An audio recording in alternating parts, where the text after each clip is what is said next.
Ons is besig met 'n reeks wanneer die liefde werk. En ek dink hierdie hele jaar het ons al vir mekaar gesê, dit gaan oor die feit dat ek staan nou onder 'n ander koning. Ek staan onder Jesus Christus, die gesalfde koning. Ek staan nou onder hom en nou moet ek begin om hierdie koning se manier of koninkryksmanier moet ek nou begin inleef en ek moet dit nou begin uitstraal na buite. As ons vanoggend praat oor die nagmaal, verkondig ek die dood van die Here Jesus Christus. Verkondig ek die dood, maar ook die opstanding. So die vraag is, die kerk het iets om te verkondig. Ons het iets om uit te straal. Ons het iets om te wys. Nou het ons hierdie jaar vir mekaar gesê, kom ons kyk so 'n bietjie na die 2 briewe wat Paulus geskryf het vir die gemeente in Korinthe. En wys vir ons uit die briewe uit, wat straal hulle uit?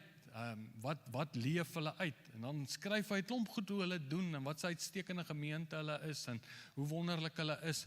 Maar dan kom hy in hoofstuk 12, dan sê hy, maar hoorie, ek wil vir julle 'n uitnemender weg. Ek wil vir julle 'n beter weg wys. En daai beter weg is gebou op hoe hierdie koninkryk werk. 'n Nuwe gebod gee ek julle. Julle moet mekaar lief hê. Dan sê hy, hoe werk die liefde? Hy praat oor hoe werk die liefde in die liggaam. Hy praat oor hoe werk die liefde oor die gawes. Dan praat hy oor hoe werk liefde in verhoudings. Onthou wat ons gesê het, dis nie hoe ek en jy in ons definisie van liefde nie. Dis hoe sê God die Vader, hoe dink hy oor liefde? En dis nou op daai manier, soos in die hemel, so op die aarde, so moet ons dit nou begin uitleef, uitbeeld, uitweerkaats, verkondig hier na die wêreld, na buite. Dan sal dit 'n aantrekkingskrag wees. Daarom skryf Paulus, hy sê, luister, kom ek vertel julle, skryf hy vir die gemeente, hoe werk dit dan in verhoudings, maar dan kom hy ook later in die geskrifte, hier in 2 Korintiërs, dan praat hy ook, maar hoe vind hierdie liefde, hierdie koningskap van God, hoe vind dit ook dan nou uitdrukking waarmee ons nou besig is, hierdie reeks, binne in my finansies? Want die vraag is nie, hoe dink ek en jy oor finansies nie? Die vraag is, hoe dink die koning oor finansies? En hoe wil hy hê moet dit ons lewe beïnvloed? Nou is vir my baie interessant, ons het dit nou al baie gesê, maar ek som dit net vir jou op. Die storie gaan so, 2 Korintiërs 8 en 9, die storie gaan so, daar was 'n uitdaging in Jerusalem. Jerusalem het droogte beleef. En toe as gevolg van die droogte het dit 'n invloed op almal se finansies. Dis amper soos die stryd af Amoes.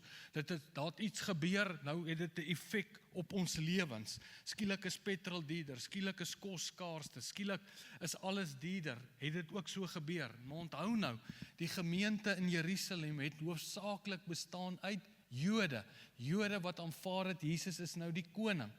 En Jode het geglo in hulle kop en hulle verwysing, daar's net 2 groepe mense op hierdie aarde. Die een is die Jood en die ander een is die heiden, die nie-Jood. En hulle het geglo die nie-Jode, God is teen hulle. En toe kom Paulus en hier gaan die evangelie oop en hy verkondig nou die evangelie hier in Griekeland aan die nie-Jode. Nou kom 'n klomp nie-Jode tot bekering, klomp heidene. Nou kom hierdie klomp heidene, hulle verneem van die uitdaging in Jerusalem. En Paulus loods 'n fondsinsameling en hierdie klomp nie-Jode samel geld in, hierdie klomp heidene, soos hulle nou in daai mense se kop bekend was, hierdie klomp nuwe Christene, hierdie wat nou onder die ander konings is, hulle samel geld in en stuur dit vir die gemeente in Jerusalem. Kan jy dink, daai gemeente in Jerusalem, kan jy dink wat verkondig daai gemeentes? Hierdie mense kan nie glo dat nie Jode, wat nou tot bekering gekom het, samel vir hulle geld in, gee vir hulle geld. So dis die storie. So in die lig van hierdie storie, is dit ook vir my baie interessant, het ons in hierdie reeks gesê, dat as Paulus praat oor finansies en oor geld, hy noem nie die woord geld nie. Hy praat van 'n liefdesgawe. Hy praat van 'n genadegawe. Hy praat van, dis uit genade uit dat jy gee. Want hy wil ons iets kom leer oor finansies, en Jesus sê dit ook. Finansies gaan nie oor geld nie, dit gaan oor jou hart. Dit gaan oor die beheerkamer van jou lewe. Ons het laasweek vir mekaar gesê, waar jou skat is, nie andersom waar jou hart is, daar is jou skat nie, waar jou skat is, waar jou belegging is, waar jy jou depositos maak, waar jou daar sal jou hart volg. So dit gaan nie oor finansies, as ons met jou oor finansies praat dit nie van, ons wil iets van jou hê of iets nie. Het gaan oor God wat kyk na jou hart. Is dit in Markus 12, ek dink so aan daar in die laaste paar verse, hier vanaf vers 40, daar rondby. Kom Jesus, dan sit hy by die skatkis, dan kyk hy wat die mense gee, dan kom maar 'n weduweetjie, dan gee sy 'n penning. Daai penning was so klein, my maat, jy kon ons skaar sien. Dan sê Jesus vir sy disippels, hy sê, check hierdie vrou, sy gee die meeste. Het gaan nie oor hoeveel jy gee nie, dit gaan oor jou hart. So maar nou wil ons vanoggend aangaan en ons wil verder kyk na finansies, want iets wat Paulus, die heel laaste sinnetjie wat hy skryf in die 2 briewe van Korintiërs, en ons ken dit almal, mag dan nou die genade van ons Here Jesus Christus en die liefde van God, ons ken dit almal wat die kerk uitspreek, en die gemeenskap van die Heilige Gees, sy met julle almal, amen. Hier's die bemoediging. In die feit dat ek my lewe oorgegee het aan die koning, dat ek nou hierdie koninkryksmanier wil aanleer, kom die Here en hy sit die Heilige Gees binne in ons. En nou kom die Heilige Gees, gemeenskap van die Heilige Gees, vennootskap, partnership. Hy kom nou en hy's in ons en hy sê, Johannes, sal ons leer en ons lei in alle waarheid. Hy sal ons help om oor al hierdie verskillende aspekte van ons lewens. Hoe dink hy daaroor en hoe moet ek daai kultuur adapt? En eintlik wat ek jou vanoggend wil sê, as ek wil jou innooi, kom, ek nooi jou in hierdie kultuur van Christen wees. Kom, laat toe dat die Heilige Gees binne in jou werk. En as dit kom by finansies, laat toe dat hy met jou praat oor hoe hy daaroor dink. En dan begin ons lewens daarvolgens in te rig. Hy eindig die brief so, maar hy begin ook die brief so. En ek herinner jou net in daai teks wat ek al so baie gelees het, 1 Korintiërs 1 vers 9, sê die volgende, God is faithful. Jy moet dit vir die res van jou lewe onthou. God is getrou. Dit het niks met die preek te doen nie. God is verbind aan jou. Jy moet nooit dink in jou hele lewe, al gaan jy deur watse krisis, dat God is teen jou nie. He has made up his mind about us. God is getrou. Altyd. Ek sal jou nooit begewe en jou nooit verlaat nie. En in jou grootste krisis is ek die een wat jou hand vashou. Ek's nie teen jou nie. Maar dit is nou niks. Dit is sommer net so ekstraatjie. God is faithful. And it is through God that you have been called. Jy word geroep in hierdie koinonia, in hierdie fellowship of his son, Messiah, die gesalfde koning, Jesus, our Lord. So ons staan in 'n vennootskap met hom. Nou hierdie gemeente het besef hulle staan in vennootskap met die Here, en nou moedig Paulus hulle aan, na aanleiding van die krisis, en sê word deel van hierdie fondsinsameling. Nou net gou-gou 1 of 2 skrifte wat ek jou wil herinner. 2 Korintiërs 8 vers 7, hoofstuk 8 en 9 gaan hieroor. Soos julle nou van alles oorvloed het, geloof, het oorvloed geloof, welsprekendheid, kennis, alle ywer, liefde. As jy daai goed vir Christene noem, is dit alles goed waaraan ons wil sê, ja Here, ek wil aan groei, wat deur ons toedoen onder julle is, sorg dat julle ook in hierdie genadewerk, hierdie fondsinsameling, hierdie genadewerk, sorg ook dat jy daarin oorvloedig is.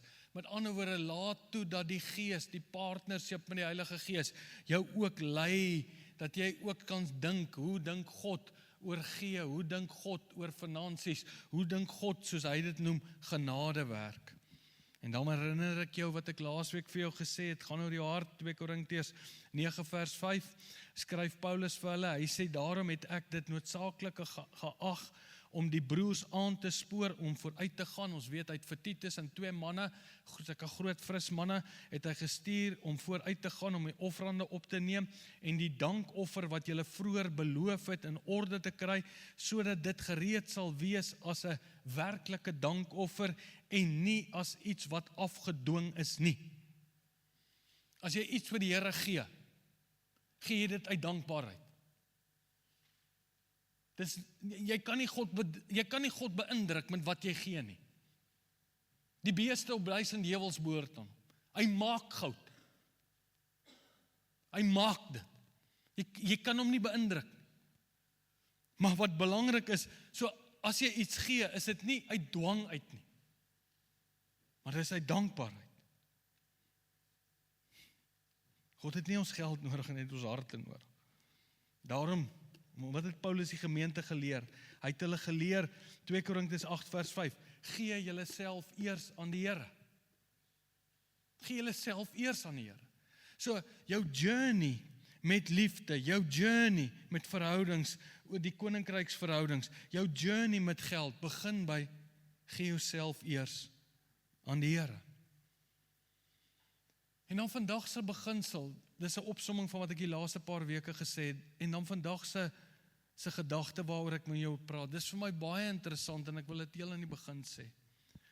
Wanneer Paulus met die gemeente praat oor die fondsinsameling en die bedrag wat hy wil opneem en na hulle toe kom, of dit 'n ryk gemeente is of 'n arm gemeente, maak nie saak nie, is vir my baie interessant, dat hy stuur mense vooruit, en hy sê vir hulle, gaan berei die offer voor. Met ander woorde, praat eers met hulle, laat hulle daaroor dink. Hier's wat ek vir jou wil sê.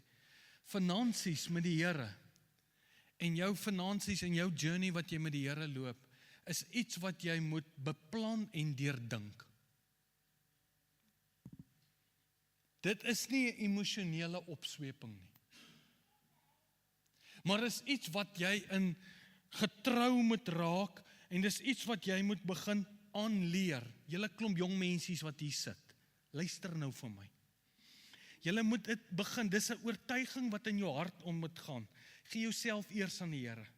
Dan is dit iets wat jy moet begin inoefen. En moenie sê, as ek eendag baie geld het, gaan ek dit doen nie. Meeste van julle kry sakgeld. Ok nie, maar hier.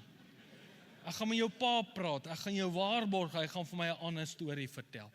As jy nie kan leer om met jou sakgeld die Here vertrou nie, moenie dink jy gaan die Here vertrou met jou salaris nie. Dis soos 'n ou wat op die beach lê Desember, dan loop haar ouetjie met 'n speedo verby, dan sê hy, volgende jaar Desember lyk ek so, 1 Februarie begin ek te oefen. Jy lieg, as jy nie daar op staan, die roomys in die grond drink en begin draf nie, gaan jy dit nooit doen nie. Jy flous jouself. Dieselfde met finansies. Dis 'n oortuiging, dis iets wat jy moet bedink, dis iets wat jy moet deurdink. Onthou ons het gesê in hierdie gedeelte, dis 'n genadeoffer. Genadeoffer is baie interessant. Genade is nie net iets wat in my werk nie, vir my werk nie, maar genadeoffer uit hierdie gedeelte uit is ook iets wat deur my moet werk. Deur die gemeente. God befonds sy koninkryk deur ons as gemeente. Maar is iets wat jy moet gaan sit deurdink. Hoor nou. Kom ek wys julle. Toe Paulus nou hierdie projek loods. Kyk nou wat sê hy. 1 Korintiërs 16, daar loods hy die projek. Wat die insameling van die heiliges betref. Die reëling wat ek in die gemeentes van Galasië en ook in die ander provinsies wat hy gehad het, wat hy later skryf, getref het, moet julle ook so uitvoer. Hoor nou mooi. Elke een van julle afsonderlik moet op die eerste dag van die week 'n bedrag op sy sit. Onthou gou-gou dat jy net herinner, in die Bybelse tyd, 90% van die mense was dagloners. Hulle het elke dag gewerk aan die einde van die dag. Dis nie soos vandag nie. Ons word weekliks of maandeliks of kwartaalliks betaal. Vir 1 keer 'n jaar kry jy dividende. Hierdie ouens nie so gewerk nie, hulle was dagloners. Nou kyk nou skryf Paulus vir hulle, hy sê die eerste dag van die week moet jy 'n bedrag op sy sit. Met ander woorde, daai ou moes gaan dink het. Ek gaan hierdie week 6 dae werk.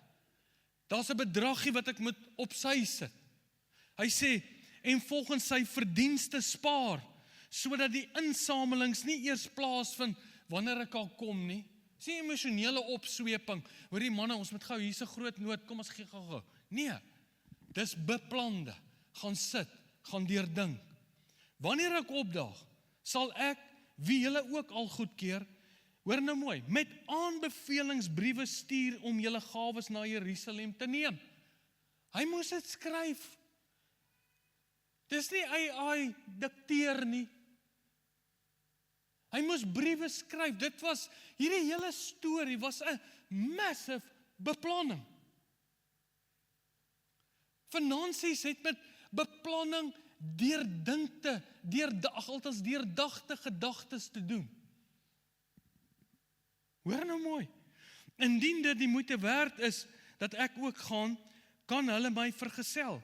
Ek sal na julle toe kom as ek deur Macedonië reis. Want ek gaan deur Macedonië reis. Onthou, Macedonië, die armste van die armste gemeente. Die armste van die armste gemeente, uit daai gedeelte uit, smeek Paulus om deel te wees van die fondsinsameling. Moontlik sal ek 'n tyd by julle oorbly, en self oorwinter, sodat julle my kan voorthelp, wanneer ek ook al mag gaan. Want ek wil julle nie nou in die verbygaan sien nie. Ek hoop immers om 'n tyd lank by julle te bly, indien die Here dit toelaat. Hy sê, ek sal egter tot Pinkster in Efese bly. Want 'n deur het groot en kragtig vir my oopgegaan, alhoewel daar baie teenstanders is. Dit is vir my baie interessant, sommer net so terloops, hoe Paulus anders te gedink het oor teestand, né? En teestanders as wat ons dink. Ons dink as daar teestand is, of 'n deur gaan toe, of wat ook al 'n teestand, dan dink ek het iets verkeerd gedoen. God is teen my. Paulus nie, hy sê dis 'n geleentheid. Vir Paulus is teestand 'n deel wat gebeur as God 'n deur oopmaak, né? Nou, ongeveer 'n jaar later, nadat hy nou hier in 1 Korintiërs 16 die projek loods, nou kom ons waar hy nou, dis nou die tyd, wat hulle nou die fondsinsameling moet hou, 2 Korintiërs 8, vanaf vers 10. En ek gee my mening hieroor, want dit strek tot julle voordeur. Julle wat reeds 'n jaar gelede begin het, om dit net te doen, maar dit ook te wil doen. Hoor nou mooi. Voltooi dan nou die taak. Hy het hulle 'n jaar gegee om te dink, om te deurdink wat hulle gaan bydra. Hulle het tyd gehad om as hulle by mekaar kom, ek weet nie hoe dit gewerk nie, of elke nou en dan, te bring, die eerste van die week, bring hulle. 'n jaar later, kan jy dink die beplanning, kom hy sê, nou met dit wat julle besluit het, nou moet ons die kringetjie toemaak. Ek ken honderde mense, wat baie goeie finansiële intensies het. Hulle doen dit nooit. Hier's waarmee die Heilige Gees jou wil help. Hy is jou vernoot. Hy wil jou help om die goed wat jy deurdink, jou denke, volgens die koninkryks beginsels, om dit ook van 'n goeie besluit, ek gaan dit doen, uit te voer.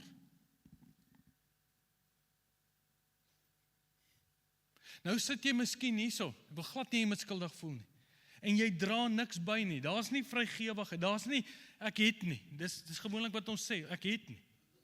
Is interessant, kom ek sê jou gou, is interessant, die hele Ou Testament, né, toe die volk toe die Here hulle uitlei uit Egipte land uit, toe leer die Here, vir die eerste keer, hulle was slawe, hulle het niks gehad nie.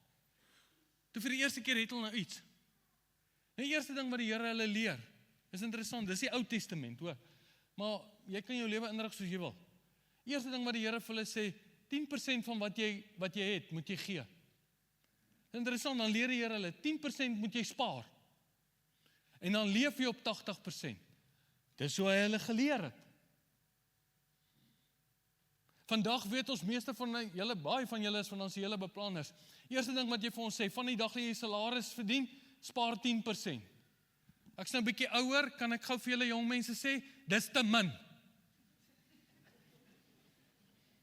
Maar jy kom dit eers te laat agter. Dis te min. Maar kom ons werk nou maar soos die Bybel sê. So, hy leer hulle die beginsel wat God hulle geleer het. Het gaan nie oor die persentasie, het gaan oor die beginsel.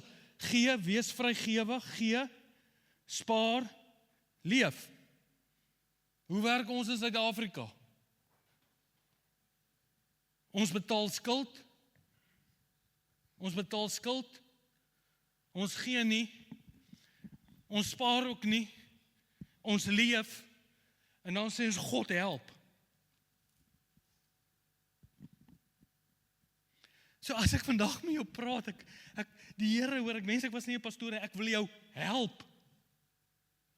Nou waar begin jy? Want dalk sit jy hier en jy gee nie, jy begin net met iets.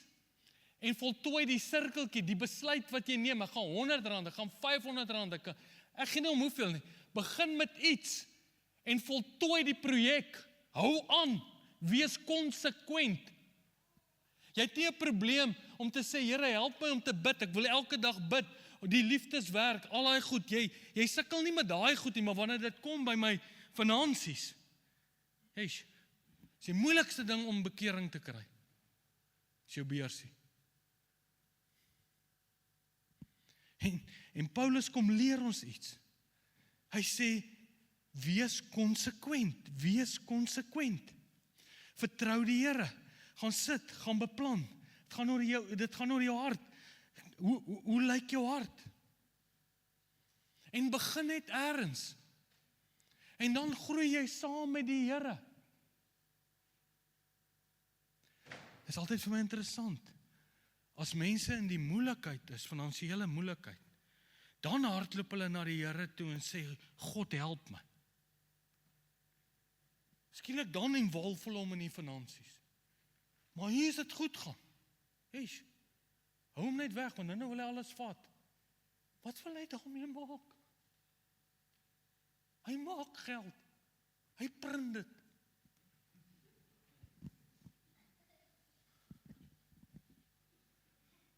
Ek wil jou challenge. Ek wil jou regtig uitdaag. Dis iets waaraan ek in my eie lewe moes deur die jare groei. En dan is die vraag, hoe leer ons dit vir ons kinders? Sit jy en jou vrou partykeer, ek en Marie sit partykeer met die kinders, vandat hulle al klein is, dan sit ons met hulle. En as dit by daai dag kom dat ons salarisse inbetaal word, en ons gee daai eerste deel, dan sit ons en sê, kom sit hier so, sit hier om ons. En julle sien, hier is die app, ons gaan in op die app, wys hulle, ons gaan in op die app. Sien julle, ons bid eers saam, vertrou die Here, druk die knoppie voor ek dink, want as ek dink, is dit dalk 'n fout. Regtig. Maar ek het deur die jare geleer. Dis 'n inoefen. Dis 'n ritme in my lewe. Dis 'n inoefen. Soos ek inoefen om te bid, soos ek inoefen om Bybel te lees, dis ook 'n ritme, dis ook soos ek die liefde inoefen, en ek sukkel partykeer en ek doen dit, maar ek oefen dit in, ek oefen dit in. Is dit maklik elke maand, sê Here, ek vertrou jou, Here, ek vertrou jou. Ek wil jou help. Want niks in hierdie lewe is seker nie.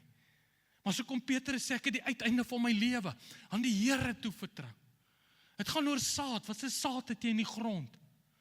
Ek kan nie verwag, ek wil mielies plant, maar ek wil perskes eet nie. Vertrou God. En Paulus sê, voltooi die taak. Voltooi dan nou die taak, sodat, net soos julle bereidwillig was, om dit te wil doen, julle ook bereidwillig sal wees, om dit te voltooi uit wat julle het. Voltooi dit. Maak 'n besluit, en begin dit te beoefen, meer. My kinders, ek het hulle in die begin geleer, julle wat ouers is, ek het hulle geleer, toe hulle sakgeld kry, dan leer ek hulle, maak ons die klein geld, maar ons gaan sit dit om in kontant, dan sit ons om in kontant, dan sê ek hulle, hierdie deel behoort aan die Here. Dis moeilik, hulle hy lang trane. Dan sê ek, want jy nie verstaan nie, al hierdie is eintlik God se. Alles is eintlik syne. Hy gee eintlik vir jou die 80% om van te leef. Jy moet dankbaar wees, amper sê ek 'n verkeerde woord. En ek leer hulle dit, en hulle is toe daarmee. Nou is hulle groot, toe hulle wil gaan trou, nou roep ek hulle en sê, kom sit hier by my, bring jy my julle budget. Dis beroerd. Ek dink, Here, hoe gaan hulle leef? Maar hulle is vol liefde, jong. Jy weet ons hoe werk het. Die liefde maak jou blind, die huwelik gee jou sag. Maar anyway, so, dan is hulle blind. Hulle is blind van die liefde. Dan sê ek, bring hy budget hier. Nie budget in die kop nie. Hoor wat ek vir jou sê, budget op papier. Sê, kom, eerstes. Behoort aan Here, pa, ons kan nie. Ons gaan nie, ek sê, sit dit aan. Hulle is al groot. Ek sê nou nog partykeer vir hulle, bring julle budget sê. Ek wil kyk. Ek wil sien, ek leer hulle. Ek het nou dag met hierdie ander enetjie gesit. Hey, hy is toei. Sê ek, kom hier. Wys my jou budget. Dit is beroerd. Maar ek leer hom, vertrou die Here. Vertrou die Here. Want dit is 'n beginsel, dit is 'n inoefen. En dan later van tyd, as jy nie die Here kan vertrou met R10, hoekom sê jy met 10 miljoen kan vertrou? Dis die koninkryks beginsels. En die uiteinde van ons lewe is in sy hande. So, ek hoop, ek hoop nie jy voel enigstens skuldig nie, want dit is glad nie my, ek wil glad nie hê nie. Maar ek wil hê jy moet iets leer van konsekwent, maak 'n besluit, intensies, loop oor, voltooi die projek.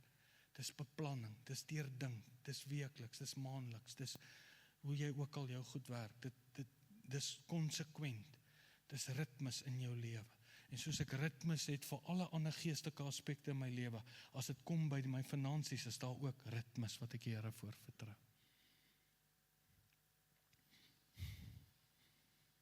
Nie een ou wat my nou dag, in hierdie reeks, roep ek altyd 'n paar ouens op, om my te kom, hulle storieetjies te kom vertel. Want ek is so, laat hulle stories vertel, dalk glo jy hulle. Maar een van die ouens wat my sy storie vertel het, daar sit jy, hy en Franlie, kom sit hier voor. Hy het so ruk terug, vertel hy ons sy storie, net oor hulle, en hulle as gesin, en die journey wat hulle geloop het. En hulle is ook altyd besige mense, heeldag besig met die kinders, en toe sê ek die storie hoor, sê ek, kom vertel ons jou storie, want dan kan iemand by die storie ook leer. En Jan, hulle is normale mense soos ons, en net sy pad wat hy ook met die Here geloop het, rakende dit. So Jan, welkom. Ek weet, het is nie gemaklik om voor die mense te praat nie, ons almal suffer, maar vertel, wees rustig, maar vertel ons iets van jou storie asseblief. Dankie Jaco, hallo julle. Ja, ek nou toe jy nou preek het, toe dink ek die Bybel en daarom al die antwoorde alreeds. Ek dink my storie het begin, miskien moet ek eers sê, ek dink van 'n finansies perspektief was my oortuiging half net one slip one gewees. So half wanneer ek voel, dan gee ek ietsie en dit was maar ook altyd deur die lewe gegaan het en ek dink so 3,5 jaar terug was al 'n groot verandering in my lewe gewees. Ek het besef ek is nou half op die punt van my lewe waar ek moet besluit alles wat ons in die kerk leer en wat ons in die Bybel lees, dis nou ek oortuig alles is die waarheid of dit is nie. Jy weet, mens kan nie net so half hier in die middel operate die hele tyd nie. En toe het ek regtig deur 'n fase gegaan waar ek net die grootheid van God moes leer ken en verstaan. En op 'n punt kom waar ek sê, joh, dit is real. Soos hier is nie grappies nie. Alles wat ons leer en wat ons in die Bybel lees, dis die waarheid. Ou Testament, Nuwe Testament, alles is die waarheid. En ek dink dit was een van daai klippe, ek dink wat jy nou gesê het in 2 Korintiërs waar God first, jy weet, dit is ek moes eers daai hurdle eintlik oorkom in my lewe om al die ander klippe te kan wegrol vorentoe. En een van die goed was toe nou die finansies wat opgekom het, waar ek net die oortuiging gekry dat mens moet konstant elke maand gee jou deel. En nie omdat jy moet nie, maar ek dink is deel van daai oortuigings van jy kan maar gee met vrede, die Here gaan voorsien en dis daai om 'n vertroue in hom te sit. En in my lewe het dit maar net gemaak dat ek lewe absoluut in vertroue. Ek glo die Here, die volgende werk gaan kom, die volgende geld gaan weer inkom. Ek het my eie besigheid, so dit is nogal, mense moet baie vertrou hê as jy jou eie besigheid het. Ja, en as dit klomp ander goed wat saam met gegaan het. Ja, en ek dink, dis nou die finansies, maar jy het ook vir ons vertel hoe jy op die plek gekom het, waar jy jouself begin gee het, ook vir, ons praat altyd van time, talents en treasures, ook van tyd. Ek weet, jy het betrokke geraak by die kinderkerk, ek weet jy het nie 'n keuse gehad nie, Fran het vir jou gesê, jy moet betrokke raak. Dis net 'n grap. Maar Dis die waarheid. So, maar ek dink dis die beginsel, en dan te vraag, maar hoe dra ons dit nou oor, ook met julle kinders, want jy het ook vir ons vertel, hoe dit belangrik is in julle gesin. Ja, so miskien kan jy net so 'n bietjie daar uitbrei, want we lead by example, maar net in die gesin ook. Ja, ek dink van daai perspektief af, al hierdie verandering het half gelei dat ons as gesin meer tyd saam spandeer in die woord en saam probeer meer tyd ook vir die Here gee. En ek dink dit is iets wat nooit gaan ophou nie. Dit gaan net meer en meer, hoe meer jy gee, hoe meer gaan jy wil gee. Ek dink dis die belangrike ding, jy gaan meer wil gee. En ek dink dit is eintlik snaaks, toe Arne my gebel het, ek weet nie, Dinsdag, Woensdag, ek is nie seker nie. Toe het ons Dinsdagoggend staan ek en Franlie in die kombuis en ek sê vir hom, met wat is ons besig? Jy weet, is letterlik soos, is ons besig met Kingdom Work?